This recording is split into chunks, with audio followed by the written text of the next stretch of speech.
الحمد لله نحمده ونصلي على رسوله الكريم أما بعد فأعوذ بالله من الشيطان الرجيم بسم الله الرحمن الرحيم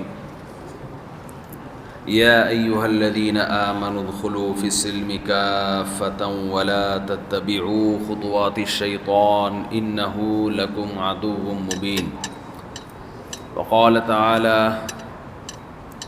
إن الدين عند الله الإسلام وقال النبي صلى الله عليه وسلم الكيس من دان نفسه وعمل لما بعد الموت۔ قرآن مجید کی ایک آیت اور نبی صلی اللہ علیہ وسلم کی حدیث پڑھی ہے۔ اللہ تعالیٰ سے دعا ہے اللہ تعالیٰ صحیح طرح سے بات کہنے کی، سننے کی، سمجھنے کی اور عمل کی توفیق عطا فرمائے۔ آمین۔ گرمائی ڈیر دے یہاں آ کے پتہ چلا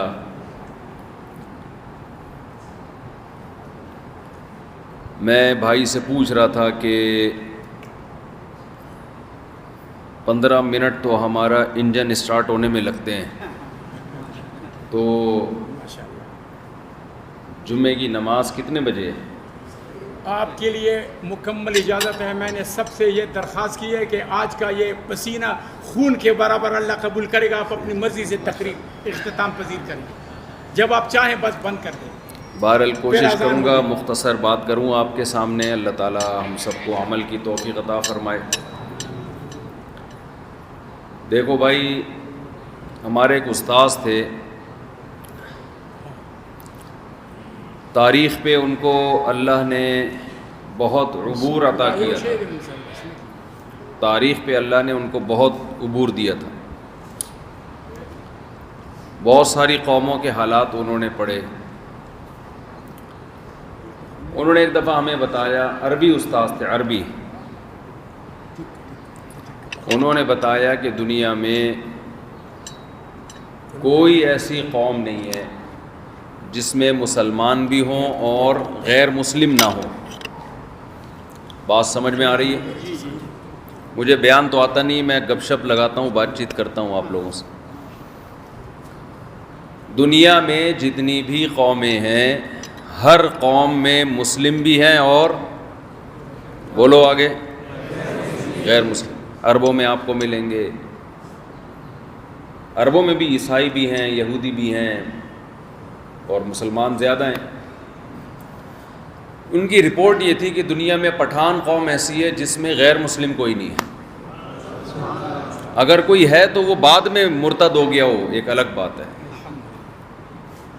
یعنی ان کی تحقیق یہ تھی کہ یہ وہ قوم ہے کہ جب مسلمان ہوئی تو پوری قوم A to Z، الف سے لے کے یا تک پوری قوم ایک ہی دفعہ میں مسلمان ہوئی، اور اللہ کا شکر ہے ہو گئی تھی، ورنہ کسی کا باپ بھی نہیں کر سکتا تھا، کوئی طاقت تھی تبدیل کرنے کی۔ وہ ایک بھائی سے کسی نے پوچھا، پٹھان بھائی سے، یار تمہاری قوم میں کوئی پیغمبر نہیں گزرا؟ اس نے کہا یہ عیسیٰ خان موسیٰ خان تمہارے باپ کا نام تھا؟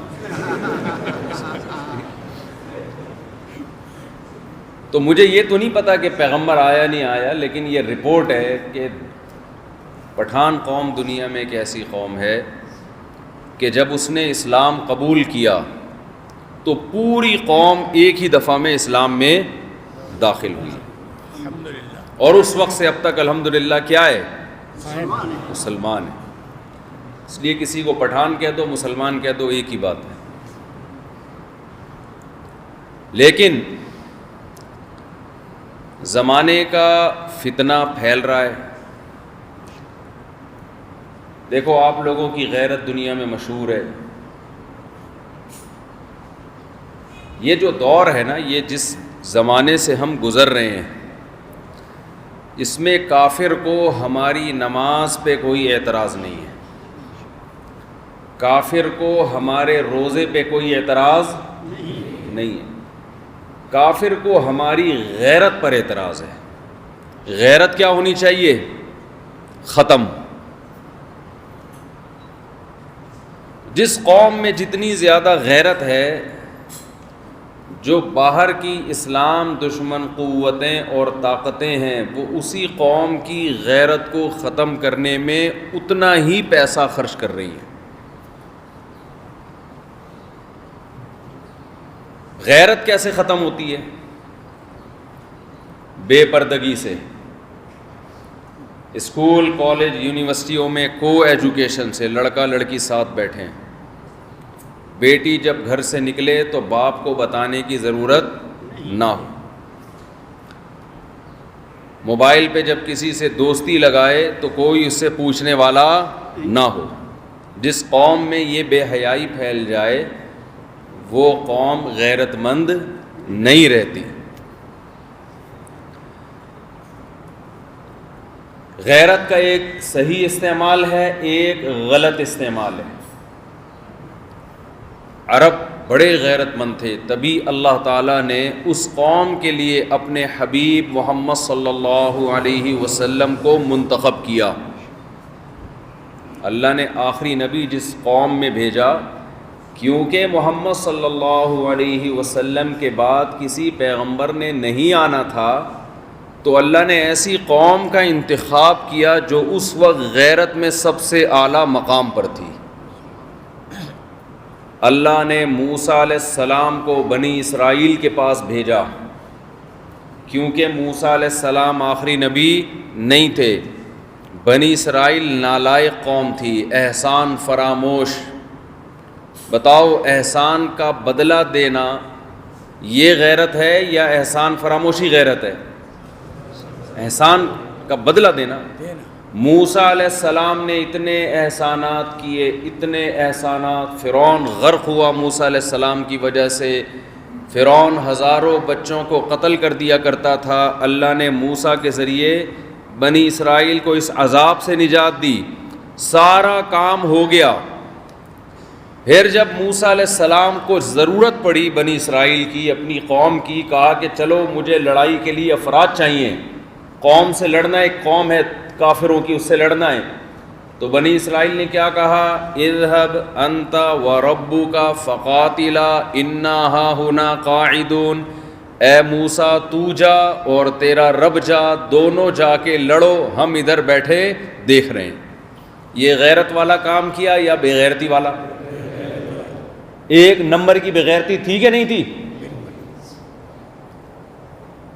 موسیٰ علیہ السلام کو اتنا ستایا، اتنا ستایا، اتنے معجزے اپنی آنکھوں سے دیکھے۔ پھر جب موسیٰ علیہ السلام تورات لے کر آنے لگے تو کہنے لگے کہ جب تک ہم خود جا کے اللہ کو اپنی آنکھوں سے نہیں دیکھیں گے اس وقت تک آپ پر ایمان نہیں لائیں گے۔ یہ غیرت والا کام کیا یا بے غیرتی والا؟ لیکن اللہ نے محمد صلی اللہ علیہ وسلم کو جس قوم میں بھیجا، جن کو عرب کہا جاتا ہے، وہ غیرت کے اعلیٰ معیار پر تھے۔ کیوں؟ اللہ تعالیٰ نے محمد صلی اللہ علیہ وسلم کے بعد کسی پیغمبر کو نہیں بھیجنا تھا، تو ایسی قوم کو نبی کے بعد کھڑا کرنا تھا جو غیرت مند ہو، جو اللہ کے دین کی دعوت کو پوری دنیا میں قربانیاں دے کے پھیلا دے، جو احسان کا بدلہ دے، احسان فراموش نہ ہو۔ بڑے غیرت مند تھے، لیکن ان کی غیرت اسلام نہ آنے سے غلط استعمال ہو رہی تھی۔ وہ غلط کیا استعمال ہو رہی تھی؟ وہ اپنی بیٹی کو زندہ دفن کر دیتے تھے کہ ہم کسی کو داماد کیوں بنائیں۔ وہ ذرا ذرا سی بات پہ قتل کر دیا کرتے تھے۔ یہ غیرت کا صحیح استعمال تھا یا غلط استعمال تھا؟ جس میں غیرت نہیں ہوتی نا، وہ تو استعمال ہی نہیں ہوتا نا۔ جب غیرت ہی نہیں ہے تو استعمال غیرت کا کہاں ہوگا؟ وہ میں اکثر ایک واقعہ سناتا ہوں، امام صاحب ناراض نہ ہو، تھوڑا سا میں چٹکلے سناتا رہتا ہوں۔ نہیں، اجازت ہے، سب لوگ اس انتظار میں ہیں کہ وہ چٹکلے سن لیں۔ جب غیرت نہ ہو نا پھر یہ ہوتا ہے جو بھی بتا رہا ہوں۔ وہ ایک آدمی گیا نا کسی ملک میں، غیر مسلم میں، جو انگریزوں کے تو آپ کو پتہ ہے ترقی بہت ہے، غیرت بیرت کیا ہو گئی ہے، ختم۔ تو یہاں سے ایک آدمی گیا، پشاور سے، کوئٹہ سے، کراچی سے، کہیں سے چلا گیا ہوگا بیچارہ۔ اس نے انگریز کو جا کے بتایا ہم لوگوں میں بڑا غیرت ہے، انگریز نے بولا یہ غیرت کیا ہوتا ہے؟ اس نے بولا ہم لوگ کو بڑا غیرت ہے نا، ایسے ہم لوگ کوئی ناجائز کام دیکھیں ہم لوگ کا کھوپڑی گھوم جاتا ہے۔ انگریز نے بولا یہ غیرت تو ہم لوگوں میں بھی ہے۔ پاکستانی نے بولا یار کوئی واقعہ سنا دو غیرت کا، تمہارے اندر کیسے ہے؟ اس نے کہا کہ ہم نے اپنی بیٹی کو دیکھا ایک آدمی کے ساتھ پارک میں بیٹھا ہوا ہے، ہمارے کو اتنا غصہ آیا، اتنا غیرت آیا۔ تو اس پٹھان بھائی نے بولا پھر تو نے کیا کیا؟ اس نے کہا ہم نے بولا اس دفعہ تو برداشت کر لیا، اگلی دفعہ برداشت نہیں کرے گا۔ بولا اچھا بھائی تو بڑا غیرت ہے۔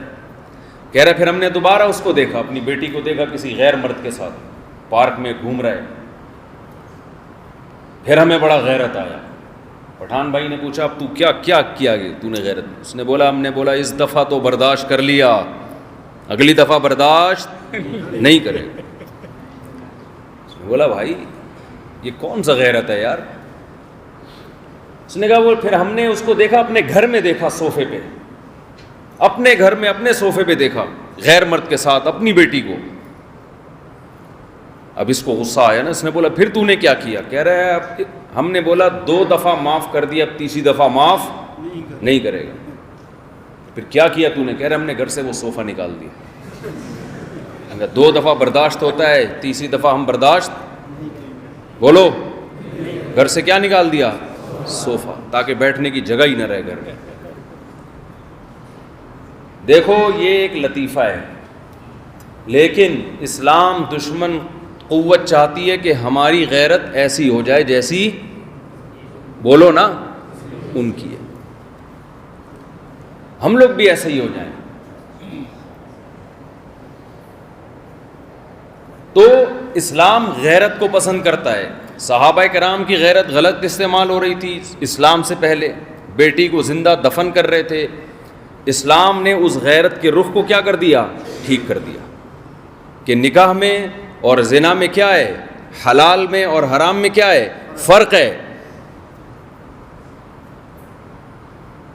تو اللہ نے جس قوم کو بھی غیرت دی ہے وہ بے حیائی کو کبھی بھی پسند نہیں کرے گی۔ جس قوم کو بھی اللہ نے غیرت دی، آج باقاعدہ پیسہ خرچ کر کے تعلیم اور ایجوکیشن کے نام پہ ہماری غیرت کو، ہماری عورتوں کی حیا کو ختم کیا جا رہا ہے۔ اس کو بچانے کی کوشش کرو، زور لگاؤ، اس ایڑی چوٹی کا زور لگاؤ، اپنے حکمرانوں پہ دباؤ ڈالو، احتجاج کرو، بھائی ہمیں یہ کو ایجوکیشن سسٹم نہیں چاہیے۔ دیکھو لڑکیاں جب جاتی ہیں نا یونیورسٹیوں میں، کالج، ہم تعلیم کے خلاف نہیں ہیں، ایجوکیشن کے خلاف نہیں ہیں، ہم کس کے خلاف ہیں؟ بے حیائی کے خلاف ہیں۔ یہ جو نظام بنا ہوا ہے نا ہمارا، خوبصورت نظام ہے، باپ ہے، ماں ہے، خالہ ہے، چاچا ہے۔ ابھی میں یہاں آیا ماشاءاللہ چچے اتنے ختم ہی نہیں ہو رہے، چاچے ہوتا ہے نا، پشاور میں جاؤ، کوئٹہ میں جاؤ، یہ ہمارا چاچا ہے، یہ کون ہے؟ یہ بھی ہمارا چاچا ہے، یہ کون ہے؟ یہ بھی ہمارا چاچا ہے، یہ کون ہے؟ یہ بھی ہمارا چاچا ہے۔ بھائی یہ کون ہے؟ یہ بھی ہمارا چاچا ہے۔ یہ چاچے ختم ہوں گے تو پھر ماموں شروع ہوں گے۔ انگریزوں کے یہاں ہوتا ہے ایسے، کبھی سنا آپ نے یہ ہمارا چاچا ہے؟ ان کو یہی نہیں پتا بیچاروں کو ہمارا ابا کون سا ہے، باپ بھی ہے یا نہیں ہے۔ میں پہلے یہاں آیا تھا پشاور میں، ایک میں نے مثال دی تھی، آپ کو دوبارہ مثال دیتا ہوں۔ جو مثال صحیح ہوتی ہے نا وہ بار بار دی جانی چاہیے، کیونکہ آپ لوگوں کے خاندانی نظام کو ہدف بنایا جا رہا ہے، ختم کرنے کی کوشش کی جا رہی ہے، اور وہ ختم کس سے ہوگا؟ بے حیائی سے۔ تو میں ایک مثال اکثر دیا کرتا ہوں، دیکھو آپ اپنے گدھے کا جب تعارف کرواتے ہو، گدھے ہوتے ہیں نا یہاں پشاور میں، گدھے جو ہوتے ہیں، ڈھیچو جو کرتا ہے، اس کو پشتو میں کیا بولتے ہیں؟ خر تو فارسی میں بولتے ہیں نا۔ اچھا، آپ جب اس کا تعارف کرواتے ہو آپ کیا بولتے ہو؟ یہ میرا گدھا ہے، بس یہ لوڈ اتنا اٹھاتا ہے۔ کبھی آپ نے تعارف کروایا کہ یہ میرا گدھا ہے، یہ اس کا والد ہے، یہ اس کا چاچا ہے، یہ اس کا ماموں ہے، یہ اس کی بہو ہے، یہ اس کا داماد ہے، یہ اس کا پوتا ہے، یہ اس کی نواسا ہے؟ کبھی ایسا تعارف کروایا گدھے میں؟ انسان کا جب تعارف ہوتا ہے، ابھی عباس بھائی نے تعارف کروایا میرے والد صاحب ہیں، یہ میرے چاچا ہیں، یہ میرے تایا ہیں، یہ ان کا بھتیجا ہے، یہ ہوتا ہے نا انسانوں میں تعارف۔ حالانکہ گدھا بھی بھائی کھاتا ہے, ہم بھی کھاتے ہیں, تو یہ فرق کیوں آ رہا ہے دونوں میں؟ وجہ اس کی یہ ہے کہ انسان نکاح کر کے زندگی گزارتا ہے, گدھا بغیر نکاح کے ریلیشن قائم کرتا ہے. تو جب گدھے اور گدھی کا بغیر نکاح کے ریلیشن قائم ہوتا ہے تو گدھے تو پیدا ہوتے ہیں, رشتے پیدا نہیں ہوتے. سمجھ میں آ رہی ہے بات کہ نہیں آ رہی ہے؟ یونیورسٹیوں میں, کالجوں میں, شادی بیاہ کی مکس گیدرنگ میں اگر مرد اور عورت کا آہستہ آہستہ یہ اختلاط بڑھا تو انسان کے بجائے کیا پیدا ہوں گے؟ گدھے پیدا ہوں گے, جن کے باپ چاچے مامے نہیں ہوں گے. اور گدھوں کی دو قسمیں ہیں, ایک جو دیکھنے میں گدھا لگتا ہو, جن کو گدھا کہتے ہیں, جو ہمارے یہاں گھوم رہے ہیں ڈھیٹو ڈھیٹو کرتے ہوئے, اور ایک ہوتے ہیں 3 پیس سوٹ میں, ٹائی میں, نہا دھو کے آفس جا رہا ہے, لیکن اللہ کی نظر میں ہے کیا؟ گدھا. کیونکہ اس کے نہ ابا کا پتہ, نہ ماموں کا پتہ, نہ چاچے کا پتہ. یہ والے غیر مسلموں میں پائے جاتے ہیں آج کل. سارے غیر مسلم کی بات نہیں کر رہا, بہت سارے غیر مسلم میں پائے جاتے ہیں. سمجھ میں بات آ رہی ہے کہ نہیں آ رہی ہے؟ انسان میں اور جانوروں میں فرق کرنے والی چیز کیا ہے؟ نکاح ہے. تو بے حیائی کو روکنے کے لیے, بےہودگی اور خاندانی نظام جو تباہ ہو رہا ہے, اس کو روکنے کے لیے اللہ اس کے رسول نے کس چیز کو ترقی دینے کا حکم دیا؟ نکاح کو. تو آپ اگر چاہتے ہو نا یہ خاندانی نظام برقرار رہے, اور اللہ بھی یہ چاہتا ہے, یصلون ما امر اللہ بہ ان یوصل. قرآن کہتا ہے کہ اللہ نے اہل جنت کی جو صفات بیان کی ہیں ان میں رشتہ داری کا جوڑنا ہے, رشتہ داری کو پہچاننا ہے. اگر رشتے ناطے ختم ہو گئے تو انسان میں اور جانوروں میں فرق ختم ہو جاتا ہے. ہم باہر ملکوں میں ہو کے آتے ہیں نا, وہاں بوڑھے لوگوں کے ہاتھ میں کتے ہیں, بوڑھی عورتوں کے ہاتھ میں بھی کتے ہیں, بوڑھے مردوں کے ہاتھ میں بھی کیا ہیں؟ کتے. کیوں؟ نکاح نہیں کرتے, بوڑھے ہو جاتے ہیں, پھر بچے ہوتے نہیں, ایک آدھ بچہ. پھر تنہائی دور کرنے کے لیے کیا پالتے ہیں؟ بولو, کتے. عورت کیا پالتی ہے؟ کتا. میں جو یہاں ہماری ماڈرن عورتیں ہیں نا, ان میں ایک دن میں نے بیان کیا, میں نے کہا جوانی میں شوہر پال لو ورنہ بڑھاپے میں کتا پالنا پڑے گا. جوانی میں کیا پال لو؟ کتے کا بہترین متبادل کیا ہے؟ شوہر ہے. لگتا بھی بیچارہ اس کے سامنے کتے جیسے ہی لگ رہا ہوتا. تو اس سے اولاد ہوگی, بڑھاپے میں تمہیں کیا ملے گا؟ سہارا ملے گا. پیغمبروں کی سنت ہے نکاح کرنا. آپ بولو مولوی صاحب کو نماز پہ بیان کرو, روزے پہ بیان کرو, بھائی وہ آپ سنتے رہتے ہیں, ضروری ہے نماز روزہ, لیکن ہمیں جو آپ کی فکر ہے, جو ایک خوبصورت اللہ نے ماحول دیا ہے غیرت کا, پردے کا, یہ میڈیا کے ذریعے, یونیورسٹیوں کے ذریعے, کالجوں کے ذریعے, مختلف قسم کی NGOs کے ذریعے آپ کے اس خوبصورت گلشن کو, خوبصورت ماحول کو تباہ کرنے کی کوشش کی جا رہی ہے. اس لیے ہم اتنی نکاح پہ بات کرتے ہیں. ہمیں شوق, آپ کی شادی سے ہمیں کیا فائدہ ہوگا بھائی؟ ہیں بھائی, ہمیں کیا فائدہ ہوگا اس سے؟ تو یہ جو غیرت ہے, اچھا غیرت کا غلط استعمال کیا ہے؟ غیرت کا غلط استعمال, جہاں شریعت نے جس چیز کو غیرت قرار نہیں دیا, آپ اس کو کیا قرار دو؟ غیرت. اللہ نے بیٹی کی مرضی کے بغیر اس کی شادی کو حرام قرار دیا ہے. سمجھ رہے ہو بات کو؟ نہیں سمجھ رہے؟ اگر وہ نکاح کرنا چاہے, آپ اس میں رکاوٹ ڈالو, یہ جائز عمل ہے کہ ناجائز عمل ہے؟ ناجائز عمل ہے. تو غیرت شریعت کی حدود کے اندر رہنی چاہیے. دوسری بات, وقت چونکہ تھوڑا ہے, میں آپ سے ایک اور بات عرض کروں گا. دیکھو یہ دور ہے فرقہ واریت کا. آج جب کوئی دین پہ چلنے کی کوشش کرتا ہے, سب سے بڑا سوال ہوتا ہے کون سا والا اسلام؟ کتنے سارے فرقے ہیں, تو ہم کون سے والے اسلام پہ چلیں؟ یہ سوال ہوتا ہے کہ نہیں ہوتا؟ قرآن و حدیث کے نام پہ مختلف قسم کے اسکالرز آ رہے ہیں, مختلف قسم کے مذہبی چینل کھل رہے ہیں. کوئی کہہ رہا ہے ایسے نماز پڑھو, کوئی کہہ رہا ہے ایسے نہیں ہوتی, ایسے ہوتی ہے, کوئی کہہ رہا ہے ویسے ہوتی ہے. بہت سارے فرقے ہیں. تو میں آپ سے ایک بات عرض کروں گا کہ پشاور میں اسلام آج آیا ہے یا 1200 سال پہلے آیا تھا؟ آپ پشاور کی تاریخ اٹھا کے دیکھو، 1200 سال پہلے اسلام آیا تھا. جو اسلام 1200 سال پہلے آیا تھا نا، آج آپ اس اسلام کو فالو کر رہے ہو، اس سے آپ کو ہٹنے کی ضرورت بولو نہیں. آج لوگ آپ کے پاس آئیں گے کیونکہ فرقواریت پنجاب میں بہت زیادہ ہے، کے پی کے میں کم ہے. ابھی اس کو کنٹرول نہیں کیا تو جو پنجاب کا حال ہے وہی حال کے پی کے کا بھی ہو جائے گا. مختلف لوگ آپ کے پاس آئیں گے، یہ دیکھو حدیث میں آتا ہے اس طرح نماز پڑھو، یہ دیکھو حدیث میں آتا ہے اس طرح نماز پڑھو، یہ دیکھو حدیث میں آتا ہے اتنے رکعت تراویح، یہ دیکھو حدیث میں آتا ہے طلاق کا یہ 3 طلاقیں ایک ہوتی ہیں، یہ دیکھو فلانی حدیث، یہ دیکھو فلانی حدیث. تو ہمارے ایک دوست تھے، وہ اسی طرح کی باتوں سے متاثر ہو کے نا فقہ حنفی کو چھوڑ دیا انہوں نے. پھر ایک دن مجھے کہنے لگے، ہمیں خود بتایا کہ مجھے اشکال یہ ہوا کہ جب میں نے فقہ حنفی کو چھوڑا تو مجھے لوگوں نے بتایا کہ الحمدللہ جس مسلک میں گیا انہوں نے کہا کہ ہمارا مسلک پشاور میں بہت تیزی سے پھیل رہا ہے. کہہ رہے یہاں مجھے ایک دم اشکال ہوا کہ پشاور میں اسلام تو 1200 سال پہلے آیا تھا، اب کیا پھیل رہا ہے؟ بتاؤ جو چیز اب پھیل رہی ہے وہ ٹھیک ہے، جو 1200 سال پہلے مجاہدین لے کر آئے تھے وہ ٹھیک ہے؟ تو چاروں ائمہ قرآن و سنت ہی کی بات کرتے ہیں. ابو حنیفہ، مالک، شافعی، احمد ابن حنبل، چاروں کس کی بات کرتے ہیں؟ قرآن. ہر ایک کے پاس قرآن و حدیث سے دلیل ہے. بر صغیر میں، انڈیا میں، بنگلہ دیش میں، پاکستان میں، افغانستان میں جب مجاہدین آئے ہیں تو وہ کس کے فقہ کو فالو کرتے تھے؟ ابو حنیفہ کے. تو 1200 سال گزر گئے اس طریقے سے نماز پڑھتے ہوئے، اس طریقے سے روزہ رکھتے ہوئے، اس طریقے سے زکوٰۃ دیتے ہوئے، اس قانون کو فالو کرتے ہوئے.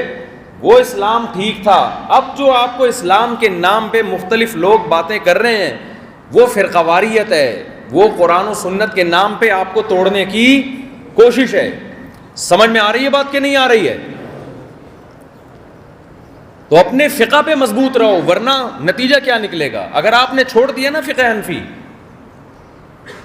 آپ ایک مفتی کے پاس جاؤ گے وہ قرآن و حدیث کے نام پہ الگ فتویٰ دے گا، دوسرے مفتی کے پاس جاؤ گے وہ قرآن و حدیث کے نام پہ الگ فتویٰ دے گا، تیسرے کے پاس جاؤ گے وہ قرآن و حدیث کے نام پہ الگ فتویٰ دے گا. اس سے امت متحد نہیں ہوگی بلکہ متحد ہونے کے بجائے ٹوٹ جائے گی.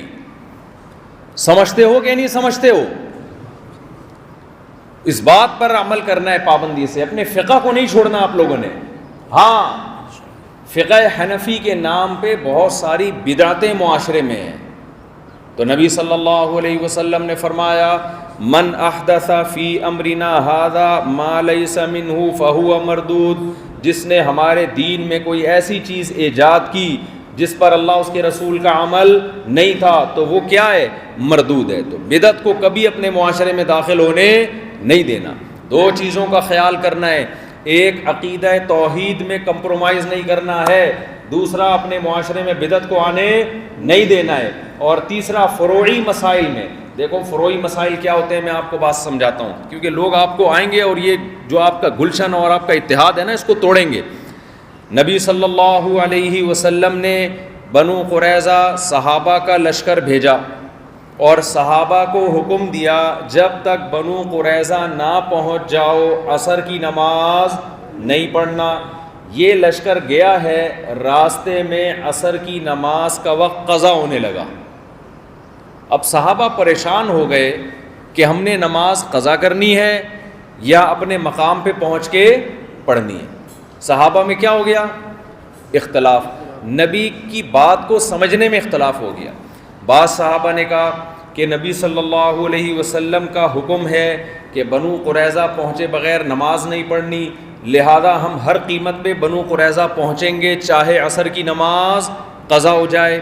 دوسرے صحابہ نے کہا کہ نہیں، ہمیں نبی صلی اللہ علیہ وسلم نے جو عصر کی نماز وقت کا حکم دیا وہ اس لیے کہ آپ عالم الغیب نہیں ہیں، آپ کو کیا پتہ تھا کہ نماز قضا ہو جائے گی؟ انسان کہتا ہے نا بھائی مقام پہ پہنچ کے نماز پڑھنا، ایسا نہ ہو کوئی دشمنوں کا خوف ہے راستے میں. تو ہو سکتا ہے نبی صلی اللہ علیہ وسلم کے علم میں یہ بات نہ ہو کہ نماز قضا بھی ہو سکتی ہے، لہذا ہم یہاں نماز کیا کریں گے؟ پڑھیں گے. آدھے فریق نے نماز پڑھی اور آدھے نے نماز چھوڑ دی. کسی ایک کا مقصد اللہ کے نبی کے حکم کی مخالفت تھی کیا؟ بولو بھائی، نہیں تھی نا۔ یہ دونوں فریق جب نبی کی خدمت میں حاضر ہوئے، نبی صلی اللہ علیہ وسلم نے دونوں کو ٹھیک قرار دیا، حالانکہ دونوں بالکل الگ الگ عمل کر رہے ہیں، ایک نماز پڑھ رہا ہے اور ایک نماز چھوڑ رہا ہے، لیکن نبی نے دونوں کو کیا قرار دیا؟ ٹھیک۔ کیوں؟ دونوں کا مقصد کیا تھا؟ حدیث کو سمجھنا۔ تو خوب سمجھ لیں، یہ جو چاروں امام گزرے ہیں، ابو حنیفہ، مالک، شافعی، احمد ابن حنبل، ان سب نے قرآن و حدیث پہ تحقیق کی ہے اور اپنی اپنی عقل کے مطابق اسے سمجھنے کی کوشش کی ہے۔ بہت سارے مسئلوں میں سب کا اتفاق ہو گیا۔ جیسے رمضان کے ہم پہ جو روزے فرض ہیں، کس مہینے میں فرض ہیں؟ رمضان میں۔ اس میں کسی کا اختلاف ہے کوئی؟ صبح سحری سے لے کے غروب آفتاب تک روزے کا ٹائم ہے، اس میں کوئی اختلاف ہے بھائی کسی کا؟ نمازیں ہم نے کتنی پڑھنی ہیں؟ 5۔ کوئی اختلاف ہے؟ حج زندگی میں کتنی دفعہ کرنا ہے؟ 1 دفعہ۔ کوئی اختلاف ہے؟ اور حج کرنا کہاں ہے؟ بینکاک جانا ہے اس کے لیے؟ جاپان جانا ہے؟ کہاں جانا ہے؟ مکہ مکرمہ جانا ہے؟ کوئی اختلاف ہے اس میں؟ حج کا جو بنیادی طریقہ ہے کہ منا سے پھر مزدلفہ سے پھر رمی کے لیے جانا اور پھر قربانی، اور یہ پورا جو طواف زیارت، یہ طریقہ بھی سب کے نزدیک کیا ہے؟ ایک جیسا طریقہ ہے۔ نماز پڑھنی ہے، بولتے رہو نا بھائی جان، تو اس میں کوئی اختلاف ہے؟ فجر کی کتنی رکعتیں ہیں؟ ظہر کی کتنی ہیں؟ اگر فرض ملایا، صرف فرض دیکھا جائے تو فجر کے 2 فرض ہیں، ظہر کے 4 فرض ہیں، عصر کے 4، مغرب کے 3، عشاء کے 4۔ کوئی اختلاف ہے اس میں؟ بہت سارے مسائل میں اتفاق ہے۔ کچھ مسائل میں قرآن و حدیث سمجھنے میں کیا ہو گیا بھائی؟ اختلاف ہو گیا۔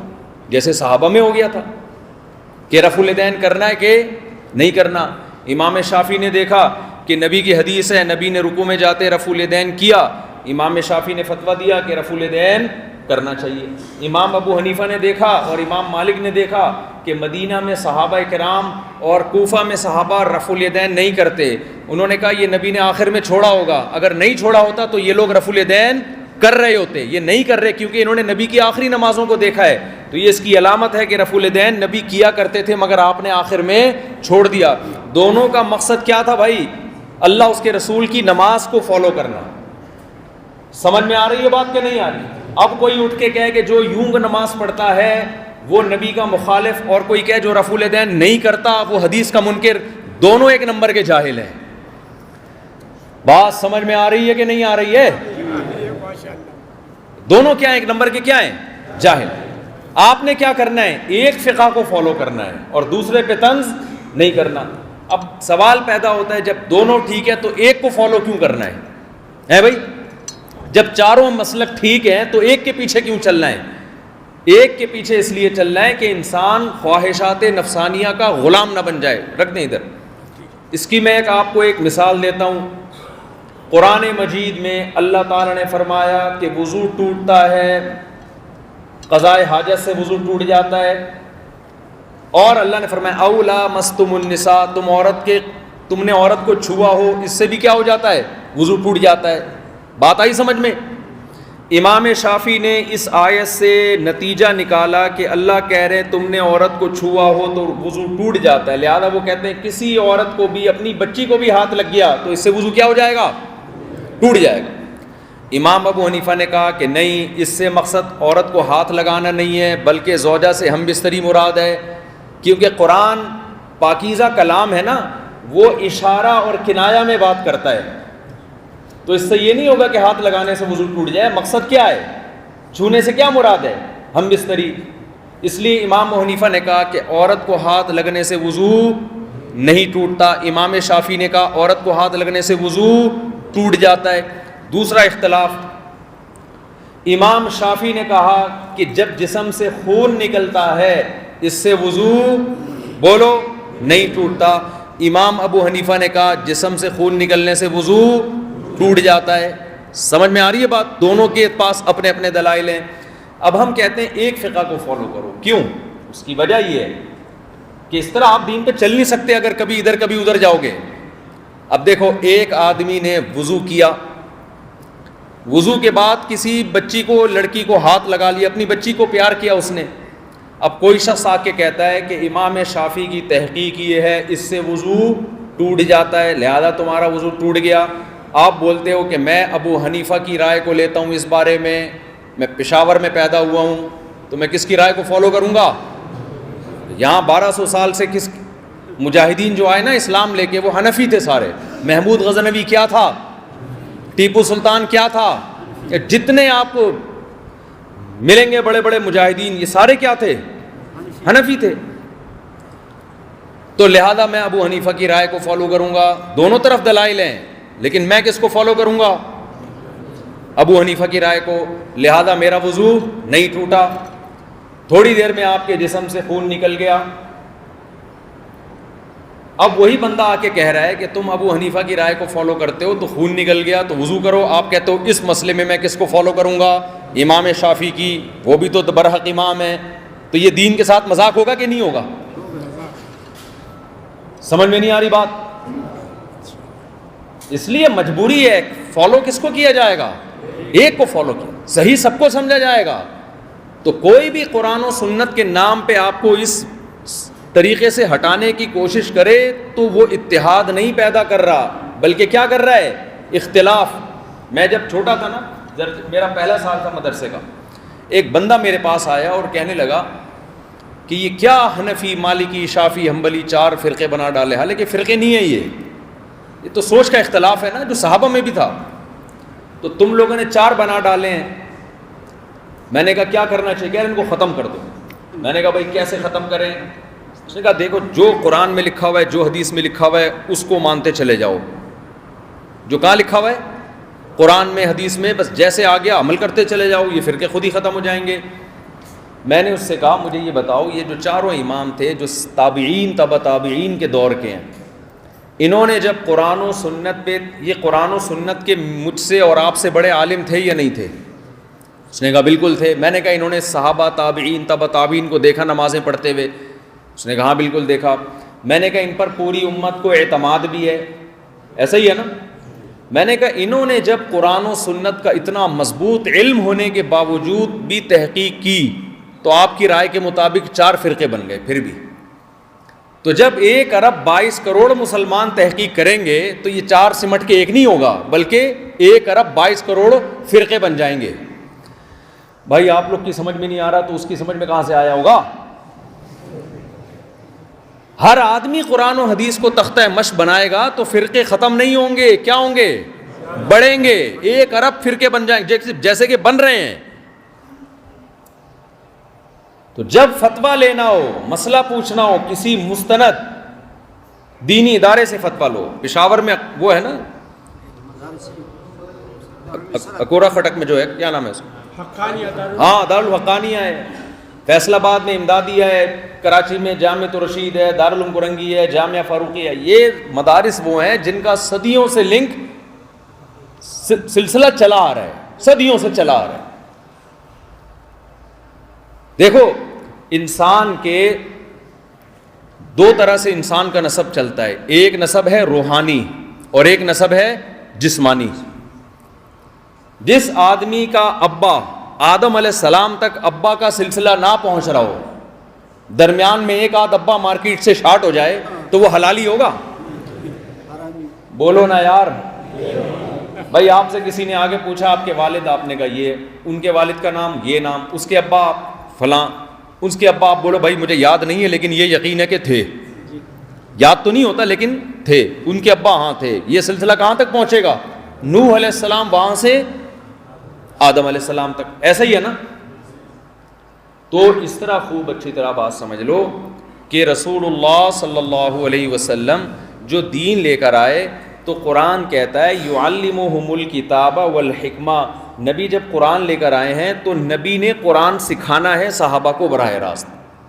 حالانکہ قرآن کس کی زبان میں نازل ہوا تھا؟ صحابہ کی زبان میں. پھر بھی قرآن کہہ رہا ہے سکھائیں گے کون؟ نبی سکھائیں گے. وَيُزَكِّيهِمْ نبی ان کا تزکیہ بھی کریں گے, ان کو گناہوں سے پاک صاف کرنے کی ٹریننگ بھی دیں گے, تربیت کریں گے ان کی. تو صحابہ نے ڈائریکٹ قرآن پڑھ کر ان کو ہدایت نہیں ملی بلکہ قرآن کس سے سیکھا؟ نبی سے سیکھا.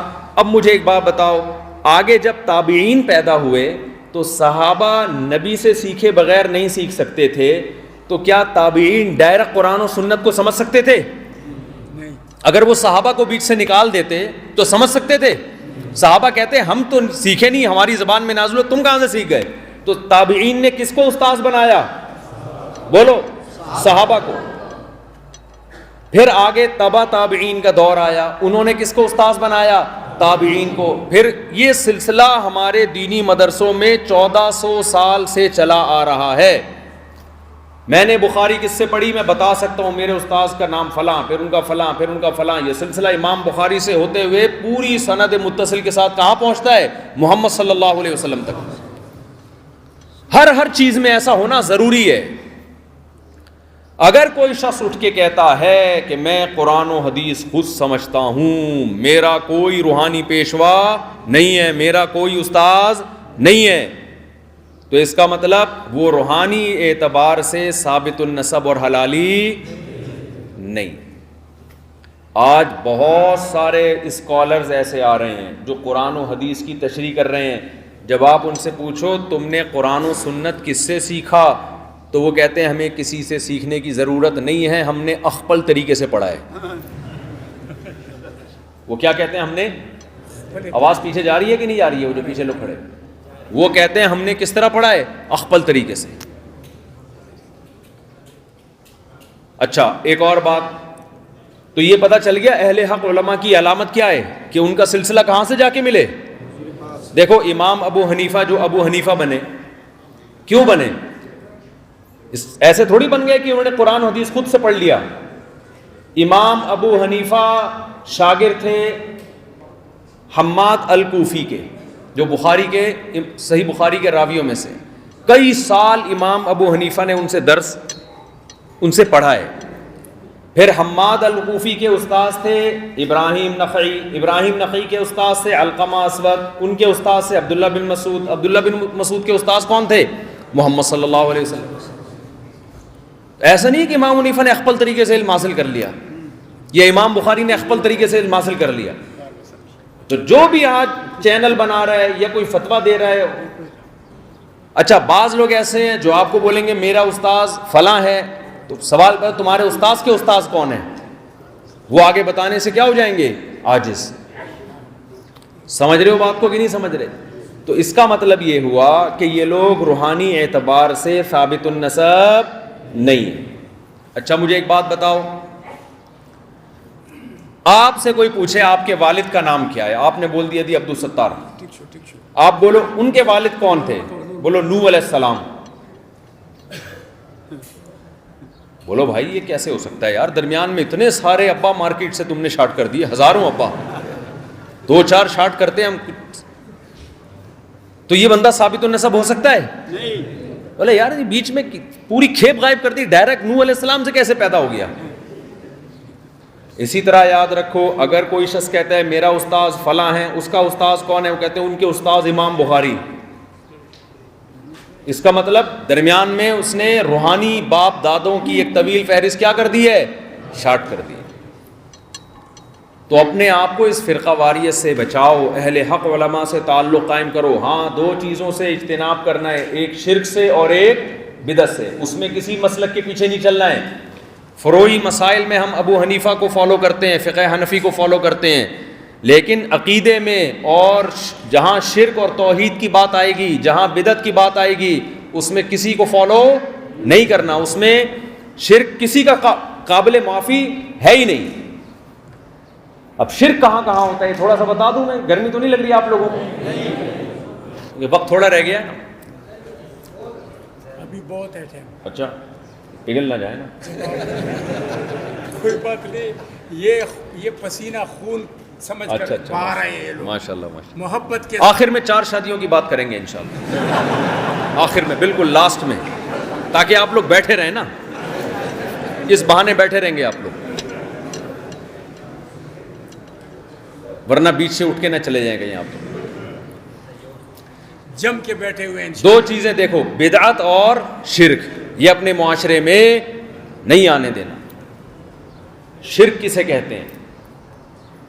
اللہ کے سوا کسی کو پکارنا، یہ اسلام میں کیا ہے؟ حرام ہے، حرام کبیرہ گناہ. وَمَن يَدْعُ مَعَ اللَّهِ إِلَٰهًا آخَرَ لَا بُرْهَانَ لَهُ فَإِنَّمَا حِسَابُهُ عِندَ رَبِّهِ. جب آپ شرک کی بات کرتے ہو نا کہ صرف یا اللہ مدد، یا رسول اللہ مدد نہیں چلے گا، یا غوث آدم مدد نہیں چلے گا، قبروں سے مدد نہیں مانگی جائے گی. ایک صاحب میرے پاس آئے، کہنے لگے میرا آدھا دھڑ فالج زدہ ہے، میں بڑا پریشان ہوں، ٹھیک نہیں ہو رہا، میرا دل چاہتا ہے کہ میں فلاں بابے کے مزار پہ چلا جاؤں، مجھے کسی نے بتایا وہاں جاؤ گے تو دونوں آپ کا آدھا دھڑ کیا ہو جائے گا، ٹھیک. میں نے کہا مجھے ایک بات بتاؤ، وہ جو بزرگ مزار کے اندر گئے ہیں ان کے تو دونوں دھڑ کام نہیں کر رہے، تبھی تو قبر میں گئے ہیں نا. اگر ایک دھڑ کیا ایک انگلی بھی کام کر رہی ہوتی تو لوگ ان کو دفناتے. مجھے بات بتاؤ، ایک مردے کو لٹایا آپ نے غسل دینے کے لیے، اس کی انگلی تھوڑی سی ہل جائے تو جو غسل دینے والے ہیں وہ پھٹے پہ لیٹے ہوئے ہوں گے تھوڑی دیر. ایسا ہی ہے نا، خوف سے وہ سارے لیٹے ہوئے ہوں گے اور وہ اٹھا ہوا ہوگا. میں نے کہا بھائی جو بیچارہ قبر کے اندر جس کے دونوں دھڑ کام نہیں کر رہے وہ آپ کے ایک دھڑ کو کیسے سیدھا کرے گا؟ اس کی کھوپڑی میں بات آ گئی الحمدللہ. تو قبروں سے مانگنا کیا ہے؟ شرک ہے. مزاروں سے مانگنا کیا ہے؟ شرک ہے. یا رسول اللہ مدد، یا علی مدد، یا غوث آدم، یہ نعرے اللہ کے لیے اللہ کو پسند نہیں ہیں، جہنم کا ذریعہ ہیں. اب جب یہ بات کی جاتی ہے نا، بہت سے بدعتی لوگ بولتے ہیں اچھا پولیس سے بھی تو مدد طلب کرتے ہو. ابھی یہاں سیکیورٹی کے لیے ایس ایچ او صاحب آئے نا، ان کا شکریہ، اللہ ان کو جزائے خیر دے، انہوں نے سیکیورٹی دی. ڈی ایس پی صاحب کا بھی شکریہ. تو وہ کہہ رہے ہیں تم لوگ پولیس سے مدد طلب کرتے ہو، ڈوب رہے ہوتے ہو تو جو غوطہ خوروں سے مدد طلب کرتے ہو. ہم نے نبی سے مدد مانگ لی تو تمہیں ان وہابیوں کو جو ہے نا پیٹ میں درد ہونا شروع ہو جاتا ہے. پولیس سے جب مدد مانگنا شرک نہیں ہے تو نبی سے مدد مانگنا شرک کیوں ہو گیا؟ یہ سوال کیا جاتا ہے. سمجھ میں آ رہا ہے سوال کہ نہیں آ رہا؟ دیکھو مدد جو حرام ہے نا وہ مدد حرام ہے، وہ مدد شرک ہے جو اسباب سے ہٹ کر ہو. ایک مدد ہوتی ہے اسباب کے تحت ہوتی. اگر مجھے پیاس لگ رہی ہو، میں آپ سے کہوں مجھے پانی پلاؤ، آپ ٹانگوں سے چل کے جاؤ گے، یہ اسباب اختیار ہو رہے کہ نہیں ہو رہے؟ آپ کولر کا نل کا کھولو گے، نیچے گلاس رکھو گے، پانی کا کام ہے اوپر سے کہاں جانا؟ نیچے جانا. وہ پانی خود بخود نیچے آئے گا، گلاس بھرے گا، آپ نل کا بند کر کے ٹانگوں سے چل کے آؤ گے. یہ مدد حرام نہیں ہے، یہ تو سب ایک دوسرے سے مدد مانگتے ہیں. وہ مدد حرام ہے کہ جب اسباب ختم ہو جائیں تو جو مسبب الاسباب ہے، جو کچھ کرنے میں کسی سبب کا محتاج نہیں ہے، اس سے مدد مانگی جائے تو وہ مدد اللہ کے علاوہ کسی اور سے مانگنا شرک ہے. سمجھتے ہو کہ نہیں سمجھتے ہو؟ وَإِذَا غَشِيَهُمْ مَوْجٌ كَالظُّلَلِ دَعَوُا اللَّهَ مُخْلِصِينَ لَهُ الدِّينَ. اللہ نے کہا مشرک جب سمندر میں جاتا ہے اپنے معبودوں سے مدد مانگتا ہے، لیکن جب چاروں طرف سے طوفان آ جاتا ہے، اس کو پتہ ہے اب کوئی پولیس مدد نہیں کر سکتی، اب کچھ بھی نہیں ہو سکتا، اب کون مدد کر سکتا ہے؟ اللہ. تو اللہ کہتے ہیں یہ مشرک بھی توحید پرست بن کے اللہ کو پکارتا ہے. تو اس وقت جو پکار ہے وہ اللہ کے سوا کسی سے جائز نہیں ہے. آپ ڈاکٹر سے مدد مانگتے ہو ہمیں اولاد چاہیے، میاں بیوی کی اولاد نہیں ہو رہی، ڈاکٹر کے پاس گئے، ڈاکٹر چیک اپ کرتا ہے، جس کی میں بیماری ہو اس کا علاج بتاتا ہے اور وہ علاج ہو گیا اور اولاد ہو گئی. تو ڈاکٹر نے اولاد میں مدد کی نا، لیکن یہ مدد شرک نہیں ہے کیونکہ اسباب اختیار کر رہا ہے. ایک ہے زکریا علیہ السلام 90 سال کے ہو گئے، سر سفید، بیوی بانج اور بوڑھی بھی ہو گئی. اب کسی ڈاکٹر کے پاس اس بڑھاپے میں انسان جائے کہ ڈاکٹر صاحب میرے بچہ نہیں ہو رہا، تو ڈاکٹر کہے گا بھائی تو بچہ چھوڑ، دماغ کا پہلے علاج کرا. آپ میں سے کوئی اگر چلا جائے تو ڈاکٹر یہی بولے گا نا کہ بچہ کہ نہیں ہے، مسئلہ کیا ہے تمہارے ساتھ، کیا مسئلہ ہے؟ اوپر کا مسئلہ ہے تمہارے ساتھ، بڑھاپے کی وجہ سے اوپر کی سیٹنگ کیا ہو گئی ہے؟ خراب ہو گئی ہے، سافٹ ویئر اپڈیٹ ہوگا اس میں، یہی کہے گا نا ڈاکٹر. لیکن زکریا علیہ السلام اللہ کے برگزیدہ پیغمبر، وہ اللہ سے بڑھاپے میں دعا مانگ رہے ہیں. اگر وہ ڈاکٹر کے پاس جاتے کبھی بھی نہیں جاتے. کیوں؟ ان کو پتا تھا اسباب کی دنیا میں اولاد ممکن نہیں ہے. انہوں نے اللہ کو پکارا، اذ نادا ربہ نداء خفیا قال رب انی وہن العظم منی واشتعل الرأس شیبا ولم اکن بدعائک رب شقیا. اے اللہ میں بوڑھا ہو گیا, میری بیوی بانجھ, مگر میں تیری رحمت سے نا امید نہیں ہوں. یرثنی و یرث من آل یعقوب, مجھے اولاد چاہیے جو میری وارث بنے. اس سے پتہ چلتا ہے اولاد کتنی بڑی نعمت ہے. سمجھتے ہو؟ اور اولاد شادی سے ملتی ہے بغیر شادی کے ملتی ہے؟ بچے ابا سے کہہ رہے ہوتے ہیں نا ابا میری شادی کراؤ, ابا کرتے نہیں ہیں. آج کل بیٹا جب جوان ہو کے ابا سے کہتے ہیں میری شادی کراؤ تو ابا کرتے نہیں ہیں. پھر وہ مجھے فون کرتا ہے میرے ابا مان نہیں رہے, تو میں کہتا ہوں ابا کو سمجھاؤ, ابا جیسے آپ کے ابا نے آپ کو میرا ابا بننے دے دیا تو مجھے بھی کسی اور کا ابا بننے دو, پھر مانے گا ابا انشاءاللہ. کیا خیال ہے بھائی؟ ابا سے بولو کہ میرا دادا آپ کو شادی نہ کرنے دیتا تو آپ میرا ابا بنتے, تو اب آپ مجھے کسی اور کا بھی ابا بننے دو. کیا خیال ہے؟ اگر آپ مجھے شادی نہیں کرنے دو گے تو میں بھی کسی کا باپ نہیں بن سکوں گا. ابا مان جائے گا انشاءاللہ, یہ بات سن کے غیرت میں آ جائے گا انشاءاللہ. تو آپ لوگ کی غیرت ہی تو جگانے آیا ہوں میں, غیرت تو پہلے سے آپ میں, تھوڑی سی میں اس کو چنگاری دینے کے لیے آیا ہوں. تو زکریا علیہ السلام نے جو اللہ کو پکارا اس بڑھاپے میں, اگر وہ کسی اور کو پکارتے تو یہ پکار کیا کہلاتی؟ شرک کہلاتی. سمجھ میں آ رہی ہے بات کہ نہیں آ رہی ہے؟ تو کبھی مزاروں پہ جا کے منتیں مت مانو. وَأَنَّ الْمَسَاجِدَ لِلَّهِ فَلَا تَدْعُوا مَعَ اللَّهِ أَحَدًا, مسجدوں میں اللہ کہتے ہیں صرف کس کو پکارا جائے گا؟ اللہ کو پکارا جائے گا. آج مسجدوں میں بھی یا اللہ مدد اور ادھر یا رسول اللہ مدد لکھا ہوتا ہے. تو شرک اپنے معاشرے میں کبھی نہ آنے دو. دوسری چیز ہے بدعت. بدعتیں بہت ہیں کے پی کے میں, پورے ملک میں ہی ہیں لیکن یہاں بہت زیادہ ہیں. اور جب سمجھایا جائے بھائی یہ جائز نہیں کہہ رہے, ہم لوگ کا اخپل طریقہ ہے بھائی, ہمارا کلچر ہے. بھائی آپ کا اخپل کدھر سے ہو گیا یار؟ جنت میں جب آپ کو اللہ بھیجے گا تو پٹھان ہونے کی وجہ سے یا پشاور والا ہونے کی وجہ سے بھیجے گا یا مسلمان ہونے کی وجہ سے بھیجے گا؟ اگر آپ کوئی بدعت کر کے آئے, اللہ نے کہا کہ یہ تو نبی نے کہا تھا کہ جو بدعت کرے گا اس کا عمل مردود ہے اور اس کی سزا جہنم ہے, تو تم نے یہ عمل کیوں کیا؟ آپ بولو اللہ ہم لوگ پٹھان تھے تو ہم لوگ کیا ایسا ہوا کرتا تھا. تو اللہ اگر کہے میں نے پٹھانوں کے لیے الگ جنت بنائی ہے اس میں سارے صرف پٹھان جائیں گے تو بات پھر ٹھیک ہے. کیا خیال ہے؟ لیکن اگر اللہ کہے کہ نہیں یہ جنت کس کے لیے ہے؟ یہ مسلمان کے لیے, جو اللہ اس کے رسول کی اتباع کرے گا اس کے لیے, چاہے کسی بھی قوم سے ہو, تو پھر میرے بھائی میں اور آپ کھٹائی میں پڑ جائیں گے. تو بہت ساری چیزیں ہمارے معاشرے میں ایسی ہیں جو ہم قوم پرستی کی وجہ سے کر رہے ہوتے ہیں, چاہے کوئی مہاجر ہو, چاہے کوئی پنجاب والا ہو, چاہے کوئی بنگلہ دیش والا ہو, چاہے کوئی پشتو والا ہو, چاہے کوئی سرائکی ہو. وہ کہتے ہیں میری قوم میں یہ رواج ہے, تو قوم کے رواج کو اللہ برداشت نہیں کرے گا. ہمارے نبی عرب تھے, جس قوم میں آئے وہ بت پرستی کرتی تھی. ہمارے نبی نے ان کو حکم دیا قولوا لا الہ الا اللہ, اس بت پرستی کو چھوڑ دو. انہوں نے کہا ہم عرب ہیں, انا وجدنا آباءنا کذالک یفعلون, ہم اپنے باپ دادا کو اسی طرح کرتے آئے ہیں, دیکھتے آئے ہیں, تو ہم باپ دادا کے طریقے پہ چلیں گے. تو قرآن نے کیا کہا؟ اولو کان آباؤہم لا یعقلون شیئا ولا یہتدون, چاہے تمہارے باپ دادا غلطی پر تھے پھر بھی باپ دادا کو فالو کرو گے. یہی دلیل نا بعض لوگ ہمیں دیتے ہیں کہ تمہارے باپ دادا حنفی تھے تو تم پھر بھی ان کو فالو کرو گے. باپ دادا, بھائی قرآن جن باپ دادا کو فالو کرنے کو حرام قرار دے رہا ہے وہ لوگ تھے لا یعقلون, جن میں عقل نہیں تھی, گمراہ تھے.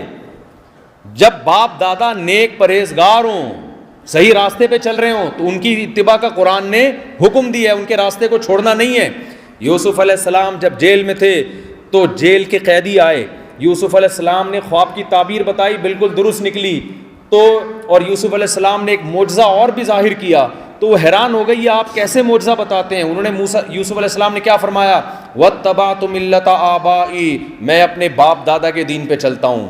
ابراہیم و اسحاق و یعقوب, جس کا نام ابراہیم, اسحاق اور کیا ہے یعقوب. پتہ چلا باپ دادا کی اتباع ہمیشہ غلط نہیں ہوتی. اگر باپ دادا علماء صلحاء اور ابو حنیفہ جیسے ہوں پھر ان کی اتباع شریعت کا حکم ہے, اور باپ دادا ابو جہل جیسے جاہل ہوں, بتوں کو پوچھتے ہوں, ان کی اتباع اسلام میں کیا ہے؟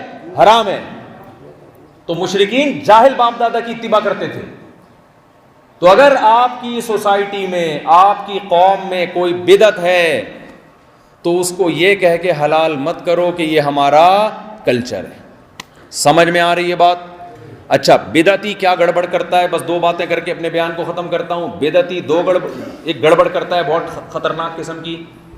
جب بدعتی سے کہا جائے اس عمل کا قرآن و سنت میں ثبوت نہیں ہے تو فوراً کہتا ہے منع بھی تو نہیں ہے نا. سمجھ میں آ رہی ہے بات؟ وہ کیا کہتا ہے؟ منع بھی تو نہیں. بھائی اذان سے پہلے آپ صلاۃ والسلام پڑھنا شروع کر دو. آپ ان کو منع کرو بھائی یہ تو نبی حضرت بلال جو اذان پڑھتے تھے اس میں تو یہ تذکرہ نہیں ملتا. وہ کہہ رہے منع بھی تو نہیں ہے. تو اس کا جواب آپ یہ دیا کریں کہ بھئی ایسا کیا کرو کہ اذان جب ختم ہوتی ہے نا لا الہ الا اللہ, اس کے بعد محمد رسول اللہ بھی کہا کرو. کوئی کہہ سکتا ہے؟ اب مؤذن صاحب نے اذان دی, لا الہ الا اللہ پہ ختم کر کے آگے کہا محمد رسول اللہ, سارے محلے والے آ جائیں گے نا بھائی یہ اذان اتنی لمبی, میں اپنی طرف سے اضافہ کیوں کیا؟ اب وہ جواب میں کہے کہ نبی نے کیا اذان کے آخر میں لا الہ الا اللہ کے بعد محمد رسول اللہ سے منع کیا ہے؟ کہیں بھی ثابت نہیں ہے نا. تو عمل کے لیے ثبوت کی ضرورت ہوتی ہے, منع کرنے کی ضرورت نہیں ہوتی. ہم فجر کی 2 رکعتیں پڑھتے ہیں, اگر کسی دن امام 3 رکعتیں پڑھا دے نماز ہو جائے گی؟ آپ امام کو جا کے پکڑ لو, بھائی امام صاحب آپ نے 3 کیوں پڑھائی؟ وہ کہے منع کہاں ہے, میں کوئی غلط کام تو نہیں کر رہا, 2 سجدے زیادہ کر رہا ہوں, 1 رکوع زیادہ کر رہا ہوں, سورہ فاتحہ زیادہ پڑھ رہا ہوں, میں کوئی چرس تھوڑی پی رہا ہوں یہاں بیٹھ کے, میں کوئی گٹکا تھوڑی کھا رہا ہوں. آج میں نے کہا چلو زیادہ جوش آ رہا ہے اللہ کی عبادت کا, ہم 2 کے بجائے کتنی پڑھ لیتے ہیں؟ 3 پڑھ لیتے ہیں. صحیح دلیل ہوگی غلط دلیل ہوگی؟ غلط دلیل ہوگی. تو جتنا جو عمل نبی سے ثابت ہے اس میں اپنی طرف سے اضافہ بولو نہیں کرنا. اور آخری بات بدعت تو سمجھ میں آ گئی نا. جب کوئی میتوں پہ بدعتیں ہوتی ہیں, دیکھو اللہ اس کے رسول کا حکم ہے جب کسی کے ہاں میت ہو جائے نا سستے میں ہلکے میں دفنا دو اس کو. کیا کرو؟ نہ خرچہ کرو نہ دوسرے کا خرچہ ہونے دو. ایک غیر مسلم تھا وہاں یورپ میں, عیسائی, وہ ہمارے کسی مسلمان تھا, اس کا دوست تھا. اس کے ہاں جب میت ہوتی تھی نا تو 1 ہفتہ پروگرام چلتا تھا. وہ کہتا تھا یار ہمارے ہاں کسی کی میت ہونا اتنا بڑا عذاب ہے کہ آدمی کہتا ہے یہ اپنے خرچے پہ مر جاتا اچھا تھا. یہ مرتا خود ہے, خرچہ کس کا کرا رہا ہوتا ہے؟ دوسروں کا. جب کسی کے میت ہو جائے تو اللہ اس کے رسول نے حکم دیا جلد سے جلد غسل, کفن, جنازہ اور دفن. اس کے بعد بولو خلاص, سب اپنے اپنے گھروں کو جائیں بس. اور 3 دن تک تسلی کے 3 جملے اہل خانہ کو قریبی رشتہ دار آ کے دے سکتے ہیں. اعظم اللہ اجرک واحسن عزاءک وغفر لمیتک. اردو میں, پشتو میں, انگلش میں, کسی بھی زبان میں, کہ اللہ تمہیں جو غم پہنچا ہے اللہ اس غم پہ تمہیں بڑا اجر عطا فرمائے, اللہ تمہاری میت کی مغفرت فرمائے, اور اللہ تمہیں صبر کی توفیق عطا فرمائے. یہ 3 جملے کہے اور پتلی گلی سے بولو نا نکل. یہاں ہوتی ہے پشاور میں پتلی گلیاں ہیں نا یہاں بھی. ایک دن کل مجھ سے ایک آدمی پوچھ رہے پتلی گلی کیوں بولتے ہو؟ میں نے کہا چوڑی گلی سے نکلے گا پکڑا جائے گا, سب دیکھ لیں گے نکل رہا ہے, پیچھے سے نکل جاؤ پتلی گلی سے. آج کل کیا ہوتا ہے, میت ہو گئی تمبو لگ کے سارے بیٹھ جاتے ہیں, 3 دن تک چائے پانی کھانا, دیگیں ڈھکن ہٹ رہے ہیں دیگوں کے, کبھی پلاؤ آ رہی ہے, کبھی بریانی آ رہی ہے, کبھی افغانی پلاؤ آ رہی ہے, کبھی قورمہ آ رہا ہے. او بھائی یہ شادی ہو رہی ہے کہ میت ہو رہی ہے؟ کیا ہو رہا ہے یہ؟ ہمارے حضرت مفتی رشید احمد صاحب رحمہ اللہ تعالیٰ ایک واقعہ سنایا کرتے تھے کہ ایک آدمی نے بدعت سے توبہ کر لی کہ میں میت پہ لوگوں کو کھانا نہیں کھلاؤں گا. جو دفن کے لیے رشتہ دار آئے نا, دفن کے لیے دور سے, اور کھانے کا ٹائم ہو, ان کو کھلانا جائز ہے. کیونکہ ایسا نہ ہو, بعض دفعہ اتنا ٹائم ہوتا ہے کہ ڈر ہوتا ہے 2-3 میتیں ان میں سے بھی نہ ہو جائیں کہ تھک چکے ہوتے ہیں. باقی دے کے لگا کے تمبو لگ رہا ہے, لوگ آ رہے ہیں, رشتہ دار آ رہے ہیں, کھا رہے ہیں, جا رہے ہیں. یہ عمل صحابہ اور تابعین سے ثابت نہیں ہے, یہ غلط عمل ہے. عربوں کو دیکھو نا, سعودی عرب میں, عربوں میں بدعتیں نہیں ہیں. کوئی عرب میں قبر آپ کو ایک بالش سے اونچی نظر آئی ہے؟ کوئی پکی قبر پورے سعودی عرب میں, دبئی میں, شارجہ میں کہیں نظر آئی ہے؟ ہمارے یہاں کتنی اونچی اونچی قبریں ہیں. نبی صلی اللہ علیہ وسلم نے حکم دیا ایک بالش سے اونچی قبر کو گرا دیا جائے. تو میت پہ کیا کرنا ہے؟ وہ ہمارے حضرت ایک واقعہ سنایا کرتے تھے، ایک آدمی کے ہاں میت ہوئی، اس کے ابا کا انتقال ہو گیا. اب اس نے سوچا میں لوگوں کو کھانا نہیں کھلاؤں گا، شادی تھوڑی کی ہے جو کھانا کھلاؤں گا، میت ہوئی ہے بھائی. اب کیا ہے، لوگ غیرت کے تانے دیتے ہیں، مر گیا مردود، نہ فاتحہ نہ درود. اب یہ بڑا پریشان کہ یار میرا باپ کا انتقال ہوا، میں لوگوں کو قورمے کھلاؤں. اب جب لوگوں کے زیادہ تانے ملے نا اس کو، اس نے کہا چلو بسم اللہ کر کے میں کھلاتا ہوں لوگوں کو. اس نے کیا کیا، سب لوگوں کو جمع کیا، دیگ پکوائی قورمے کی، سب کے سامنے موٹی موٹی ران کی بوٹیاں، اور سب کو بولا جب تک میں نہ بولوں کوئی شروع نہ کرے. اب لوگ بیٹھے ہوئے ہیں بوٹیاں ہاتھ میں لے کے. جیسے ہی لوگ نے کھانا شروع کیا، اس نے بولا ایک منٹ میری بات غور سے سنو. آپ لوگوں نے بھی یہی کام کرنا ہے. لوگوں نے بولا بھائی کیا بات ہے جلدی بتا. اس نے کہا دیکھو بھائی میرے گھر میں میت ہو گئی، مجھے تو غم سے دال نہیں کھائی جا رہی مجھ سے، اور تمہیں شرم نہیں آتی میرے گھر میں مرغے کھانے کے لیے آگے ہو، بے غیر تو چلو بسم اللہ کرو. نے کہا میرے گھر میں میت ہو گئی ہے، میرا باپ مر گیا ہے، مجھ سے دال نہیں کھائی جا رہی غم کی وجہ سے، اور تم میرے گھر کیا گئے ہو مرغے کھانے، تمہیں شرم نہیں آتی، چلو بسم اللہ کرو. لوگوں نے کہا کم بخت تو نے ہمیں بسم اللہ کے قابل چھوڑا کہاں ہے. ہمارے حضرت مفتی رشید احمد صاحب رحمہ اللہ تعالیٰ فرمایا کرتے تھے، یہ پرانا زمانہ تھا جب لوگوں میں شرم اور غیرت تھی. فرمایا آج اگر یہ حرکت کی جائے لوگ کہیں گے تو ہمیں بے غیرت بول یا بے شرم بول، ہم پھر بھی کھائیں گے، پھر بھی کھائیں گے. تو میت پہ کیا کرنا ہے، جب کسی کے میت ہو جائے 3 جملے تسلی کے بولے اور پتلی گلی سے بولو نکل گئے. کھانا نہ کھائیں بیٹھ کے. ہاں جو دور سے رشتہ دار آئے ہوئے ہیں، جو تھکے ہوئے ہیں، وہ اپنے گھر نہیں جا سکتے، ان کے لیے کوئی اڑوس پڑوس میں کھانے کا انتظام کر دے، ٹھیک ہے. اس سے زیادہ نہیں کرنا کچھ. شریعت میں غم کو بڑھانے کا حکم نہیں ہے، غم کو بھلانے کا حکم ہے. کوئی پہلی دفعہ تھوڑی مرا ہے کوئی بندہ، سب نے مرنا ہے بھائی. جو زندہ ہیں ان پہ اعتراض ہونا چاہیے، ابھی تک بچے ہوئے کیسے ہیں پاکستان میں. یہاں جو مر جائے نا تو وہ تو صحیح ہو گیا، مر گیا بیچارہ. مرنا ہم سب کو مرنا چاہیے تھا. ہماری حیرانگی کی بات یہ ہم اب تک مرے کیوں نہیں، بچے ہوئے کیسے ہیں ہم لوگ. تو جو مر گیا وہ تو ٹھیک ہو گیا، جو اس کا مطلب صحیح ہو گیا یہ، ورنہ بچنے والوں پہ حیرانگی ہونی چاہیے.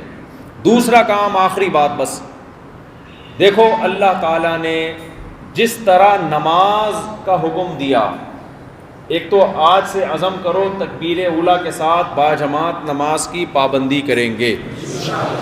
اور تاجر لوگ دکان بھی بند کرتے. قرآن میں اللہ نے حکم دیا رجال لا تلہیہم تجارت ولا بیع عن ذکر اللہ. اللہ فرماتے ہیں جو مسجد ہے نا اس میں کچھ آپ کو ایسے مبارک لوگ نظر آئیں گے کہ جب وہ تجارت میں ہوتے ہیں، دکان پہ ہوتے ہیں، تو نماز ان کی جو تجارت ہے ان کو نماز سے غافل نہیں کرتی. اللہ نے یہ نہیں کہا وہ تجارت کرتے نہیں ہیں، لیکن تجارت کرتے ہیں مگر نماز سے غافل نہیں ہوتے وہ. اور ایک آدمی فجر کی نماز اگر جماعت سے پڑھتا ہے، اس کا مطلب باقی نمازیں بھی جماعت سے ہو جائیں گی. جو فجر نہیں پڑھتا باقی بھی چھوڑ دیتا ہے وہ، تو فجر پکڑ لو انشاءاللہ. دوسرا کام کیا کرنا ہے بھائی، وہی اخپل والا مسئلہ ہے.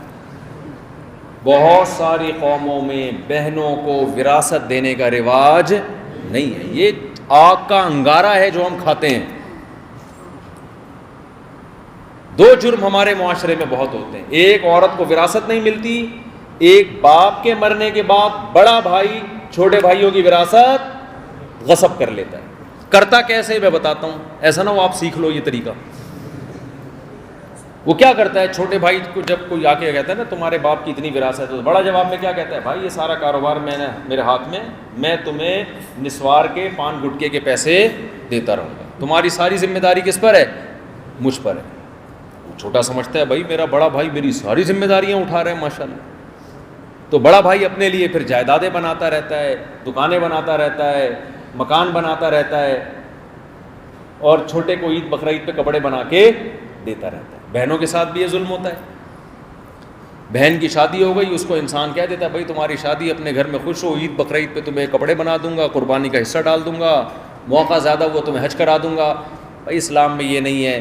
یوصیکم اللہ فی اولادکم للذکر مثل حظ الانثیین، اللہ کہتا ہے میں وصیت کرتا ہوں. دیکھو وصیت مرنے والا کر رہا ہوتا ہے جو بہت اہمیت سے، اللہ پر موت نہیں آتی، لیکن اللہ نے وراثت کو تقسیم کرنے کا حکم دیا. اس کے لیے حکم کا لفظ نہیں بلکہ وصیت کا لفظ استعمال کیا ہے. اللہ نے کہا کہ اللہ تمہیں وصیت کرتا ہے، مرد کو دگنا اور عورت کو اس کا آدھا ملے گا. یا ایھا الذین آمنوا لا یحل لکم ان ترثوا النساء کرہا، اے ایمان والو تمہارے لیے حلال نہیں ہے کہ عورت کے مال کے جبرن مالک بن جاؤ، زبردستی مالک بن جاؤ.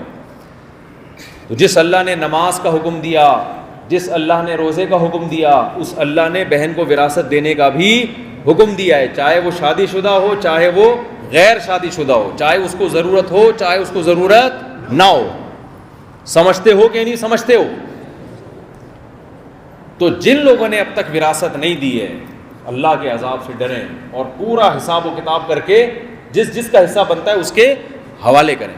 چھوٹا بھائی نابالغ ہے، اس کے بارے میں قرآن نے حکم دیا کیونکہ نہ سمجھ ہے اس کا حصہ الگ رکھو، ابھی اس کے حوالے نہ کرو، لیکن اس کو بتاتے رہو کہ یہ تمہارا حصہ ہے، سونے کی شکل میں یا پراپرٹی کی شکل میں ہم نے محفوظ رکھا ہوا ہے، یہ تمہارا ہے، جب تم سمجھدار ہو جاؤ گے ہم تمہارے حوالے کر دیں گے.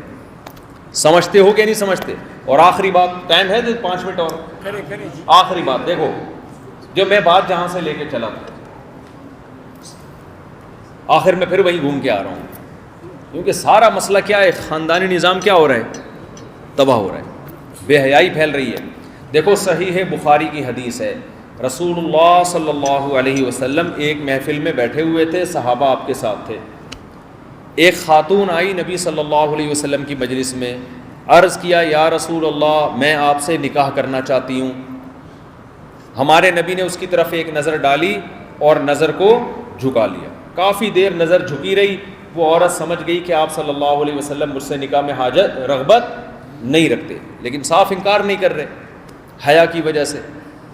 مجمع میں ایک صحابی بیٹھے تھے، انہوں نے عرض کیا یا رسول اللہ اگر آپ اس سے نکاح نہیں کرنا چاہتے تو میرا اس سے نکاح بولو کرا دیں. ان صحابیہ نے بھی ان صحابی کو دیکھا ہوگا، لیکن صحابیہ کو اعتراض نہیں ہوا. صحابیہ کی خاموشی، عورت کی خاموشی اس کی علامت تھی کہ وہ ان کی پیشکش پہ راضی ہے. نبی صلی اللہ علیہ وسلم نے ان صحابی سے فرمایا کہ تمہارے پاس مہر کے لیے کیا ہے؟ میں نکاح تو پڑھانے کے لیے تیار ہوں، مہر کیا دو گے؟ یہ بخاری کی حدیث ہے. صحابی نے عرض کیا یا رسول اللہ لا املک الا ازاری، یہ جو تہبند جو میں نے نیچے پہنا ہوا ہے اوپر کی قمیض بھی نہیں تھی، کہ میں اس کے علاوہ کسی چیز کا مالک نہیں ہوں بس. آپ نے فرمایا التمس ولو خاتما من حدید، جاؤ لوہے کی انگوٹھی تلاش کر کے لاؤ، کچھ نہیں ملتا لوہے کی انگوٹھی لے آؤ. وہ گھر گئے، پورا اچھی طرح سب کچھ تلاش کر لیا، نہ لوہے کی انگوٹھی نہ کوئی پلیٹ نہ کوئی برتن، کچھ نہیں تھا. واپس آئے، عرض کیا یا رسول اللہ واللہ لا املک الا ازاری، اللہ کی قسم اس تہبند کے علاوہ کسی چیز کا مالک نہیں ہوں، انگوٹھی بھی نہیں ہے.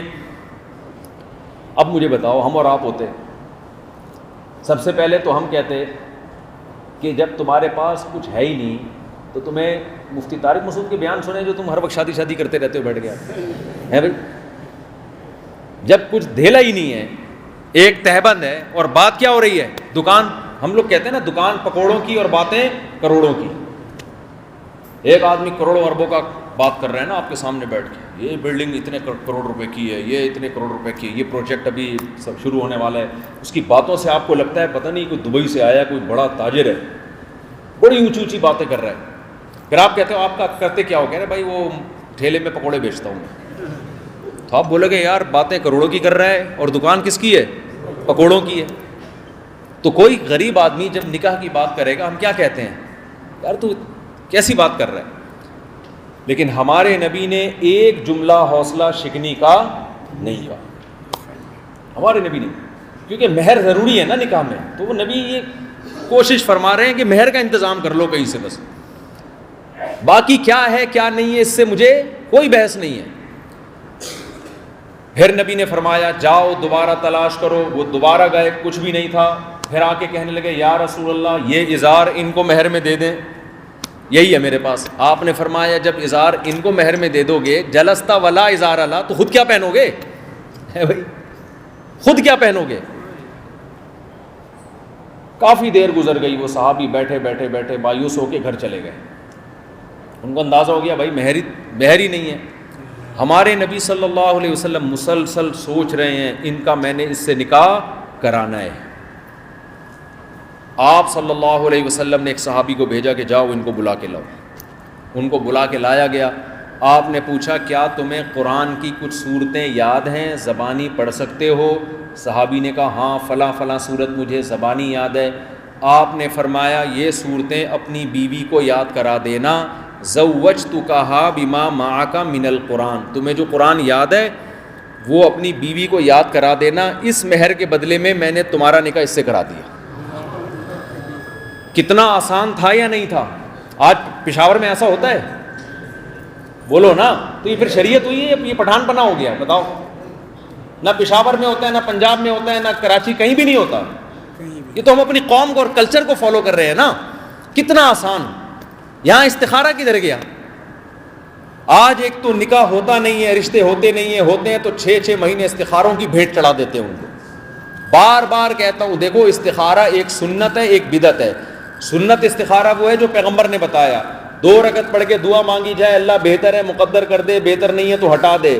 خواب کا کہیں تذکرہ نہیں ہے کہ خواب میں نیلا پیلا گلابی نظر آئے گا, کوئی پازیٹیو نیگیٹو سگنل نظر آئے گا. لوگ کیا کرتے ہیں, استخارے کی دعا پڑھ کے سوتے ہیں, پھر خواب آیا, چڑیل آ گئی, اس کا مطلب نہیں کرو, فرشتہ آ گیا اس کا مطلب کر لو. ایسا کچھ بھی نہیں ہے. دعا ہے بھائی, جیسے دعائیں ہوتی ہیں, کرنا وہی ہے جو کس میں آ رہا ہے, کھوپڑی میں آ رہا ہے. تو کھوپڑی میں بات آ رہی ہے تو کر لو. ہمارے ایک دوست کو کوئی لڑکی پسند آئی, اس نے نکاح کا پیغام بھیجا, لڑکی کے ابا کو بھی لڑکا پسند تھا, لڑکی کو بھی لڑکا پسند تھا. اب پسند پر تو اللہ نے کوئی پابندی نہیں لگائی نا. یہ بھی غیرت کے خلاف ہے کہ آپ کا بیٹا آ کے بولے مجھے وہ پسند ہے, میرا نکاح کرا دو, آپ ایک دم غیرت میں آ گئے. تو یہ شریعت کی مطابق غیرت ہے, شریعت کے خلاف ہے. اگر لڑکی نے بولا ابا میرا فلاں جگہ نکاح کرا دو, آپ کو ایک دم میٹر گھوم گیا, غصہ آ گیا, تو یہ شریعت کی غیرت نہیں ہے. یہ کون سی غیرت ہے؟ یہ اپنی قومی غیرت ہے. سمجھتے ہو کہ نہیں سمجھتے ہو؟ دیکھو نبی صلی اللہ علیہ وسلم کے دور میں ایک بچی تھی جس کے والد فوت ہو گئے تھے, تو چچا نے مغیرہ ابن شعبہ سے نکاح کرایا اس کا. وہ بڑے مالدار صحابی تھے. لڑکی جو تھی پسند کرتی تھی کسی غریب صحابی کو. لڑکی کی ماں آئی, اس نے نبی سے عرض کیا یا رسول اللہ میری بیٹی فلاں جگہ نکاح کرنا چاہتی ہے, چاچا نے فلاں جگہ کرا دیا ہے. حالانکہ وہ جہاں بیٹی کرنا چاہتی تھی وہ غریب صحابی تھے. تو آپ صلی اللہ علیہ وسلم نے حضرت مغیرہ بن شعبہ والا نکاح ختم کرایا اور اس لڑکی کا وہاں نکاح کرایا جہاں وہ چاہتی تھی. آج ہمارا اتنا ظرف ہے؟ بولو بھائی کیا ہو گیا؟ نہیں ہے ظرف. باپ نے کہیں نکاح کی بات کی, اگر لڑکی یہ کہہ دے نا کہ میں نے فلاں جگہ کرنی ہے, ایک دم توپیں نکل آتی ہیں, دھاڑ دھڑیاں, بم دھماکے, خاندانوں میں لڑائیاں. نبی سے زیادہ کون غیرت مند ہوگا بھائی؟ آپ نے وہاں نکاح توڑوایا, پھر آپ نے فرمایا لن ترى للمتحابین مثل النکاح, 2 محبت کرنے والوں میں نکاح سے بہتر کوئی چیز نہیں ہے. جب یہ وہاں چاہ رہی ہے وہ بھی چاہ رہے تو دونوں کا نکاح کراؤ. تو جہاں لڑکا لڑکی چاہ رہے وہاں نکاح کرانا غیرت ہے, ان کو وہاں سے ہٹانا بے غیرتی ہے.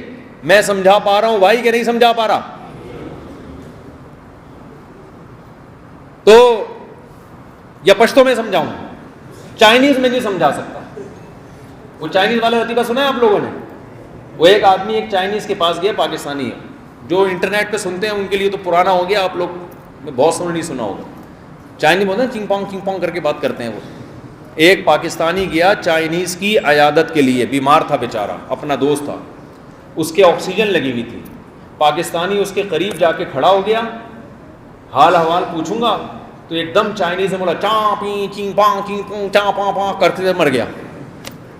اب پاکستانی نے بولا یار یہ میرا دوست مر کے بہت کچھ بول کے گیا ہے, مرتے ہوئے انسان فضول باتیں نہیں کرتا, کوئی قیمتی بات کرتا ہے, تو میرے دوست نے مجھے کوئی قیمتی بات کہی ہے, یہ الفاظ کا کہیں سے ترجمہ کرانا چاہیے. اس نے یاد کر لیا نا چاں پاں چیں پاں چاں کیا بولا اس نے. تو یہ پاکستانی گیا چائنا, وہاں اس نے بولا بھائی میرا دوست تھا مرتے ہوئے مجھے یہ بول کر گیا چاں پاں چیں چیں پاں پاں چاں چاں پاں, اس کا کیا مطلب ہے؟ اس کا ترجمہ کرایا تو پتہ چلا ترجمہ یہ تھا الو کے پٹھے آکسیجن کے پائپ سے پاؤں ہٹا.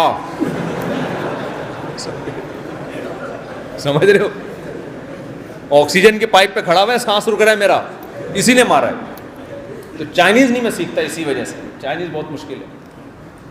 تو نبی صلی اللہ علیہ وسلم نے اس بچی کا نکاح وہاں ختم کرا کے کہاں کرایا جہاں وہ جا رہی. تو بھائی غیرت ہماری اللہ رسول کے مطابق ہونی چاہیے, اس سے ہٹ کے ہوگی تو غلط ہو جائے گی. تو کتنا آسان کر دیا نا نکاح کو. نبی نے فرمایا ہم نے تمہارا اس سے نکاح کرا دیا, ختم. وہ صحابی ان کو لے کے چلے گئے.